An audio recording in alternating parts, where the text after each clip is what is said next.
L'histoire de mon départ de Culberry commence, comme toute histoire digne de ce nom, avec une chèvre. Savitri Guntupalli, mon assistante, ne leva même pas le nez de son livre à mon retour de ma pause déjeuner. « Il y a une chèvre dans votre bureau, m'annonça-t-elle. « fis-je. On n'avait pas traité la pièce contre ces bestioles ?» La remarque me valut un regard par-dessus la couverture du bouquin, ce que je tins déjà pour un petit triomphe. Elle est venue accompagnée des frères Tchengelpet. Merde! Les deux derniers frères à s'être autant chamaillés que les Tchengelpet s'appelaient Caïn et Abel. Et là, l'un des deux s'était tout de même décidé à prendre des mesures concrètes pour en finir. Je croyais vous avoir demandé de ne jamais laisser ces deux-là pénétrer dans mon bureau en mon absence. Vous n'avez jamais rien dit de tel? Considérez ça comme un ordre permanent. Quand bien même, poursuivit Savitri en reposant son livre, cela supposerait que l'un ou l'autre des Tchengelpet m'écoute, ce à quoi aucun des deux ne consentira jamais. Aftab a fait irruption en premier avec sa chèvre, et Nissim lui a emboîté le pas. Ni l'un ni l'autre n'ont daigné m'adresser un regard.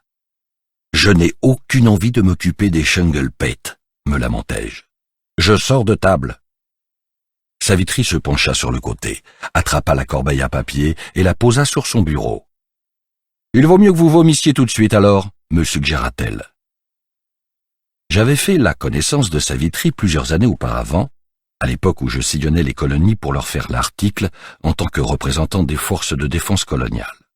Lors de mon passage au village de la Nouvelle-Goa, dans la colonie de Culberry, Savitri m'avait interpellé en me traitant d'instrument du régime impérialiste et totalitaire de l'Union coloniale. Elle m'avait tout de suite plu. Quand je fus libéré de mes obligations au sein des FDC, je décidai de m'installer à la Nouvelle-Goa. On m'offrit alors le poste de médiateur du village, que j'acceptai. Le jour de mon entrée dans mes nouvelles fonctions, j'eus la surprise de tomber sur Savitri qui m'annonça qu'elle serait mon assistante, que cela me plaise ou non. « Rappelez-moi une fois de plus pourquoi vous avez accepté ce poste, lui demandai-je le nez dans la corbeille. « Pure perversité. Alors ça remonte, oui ou non ? Je devrais réussir à tout garder. » Elle s'empara du panier et le remit par terre avant de poser la main sur son roman pour en reprendre la lecture. Il me vint une idée. « Hé, Savitri, vous voulez ma place ?»« D'accord, dit-elle, en ouvrant le livre. Je commence dès que vous en aurez terminé avec les Tchengelpet. »« Merci. » Elle se contenta d'un grognement. Elle était déjà replongée dans ses aventures littéraires. Je m'armai de courage et franchis le seuil de mon bureau. La chèvre au milieu de la pièce était mignonne. Les Tchengelpet, assis sur les sièges disposés devant mon bureau, l'étaient moins. « Aftab !» saluai-je l'aîné d'un signe de tête. « Nissim !» saluai-je le cadet. Et leur ami, saluai-je finalement la chèvre avant de m'asseoir.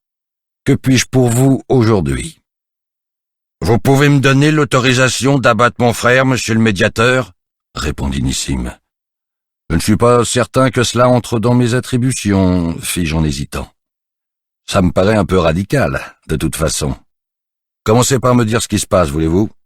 Nissim pointa son frère du doigt.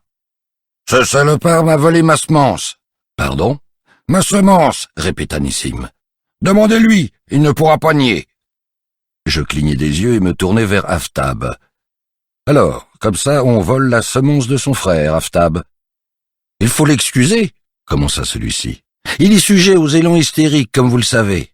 Ce qu'il veut dire, c'est que l'un de ses boucs s'est échappé de son pâturage pour pénétrer dans le mien, où il a fécondé cette biquette-là, et maintenant, il m'accuse d'avoir volé le sperme de son bouc. »« Ce n'était pas n'importe quel bouc, » protesta Nissim. « C'était Prabat, mon champion.